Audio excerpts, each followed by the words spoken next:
সর্বশেষ তিনি যে বক্তব্য দিয়েছেন তার ভেরিফাইড ফেসবুক স্ট্যাটাসে তিনি নির্দিষ্ট নাগরিককে সম্বোধন করে মারার হুমকি দিয়েছেন।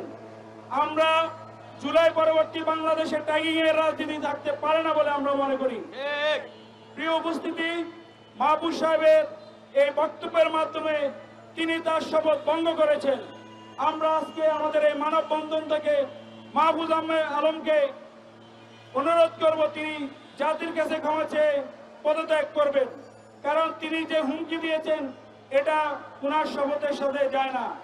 তিনি রাজনীতি করার যদি ইচ্ছে থাকে তিনি পদত্যাগ করে, রাজনৈতিক অনেক দল আছে তিনি নিজেও দল খুলতে পারেন, কোনো সমস্যা তো নেই, কিন্তু তিনি সেটা না করে আমাদের ট্যাক্সের টাকায়, নাগরিকের ট্যাক্সের টাকায় বসে ফ্যাসিস্ট আওয়ামী লীগের মন্ত্রীদের মতো করে থ্রেট দিবেন, এটা অন্তত এই জাতি আর মেনে নিতে পারে না।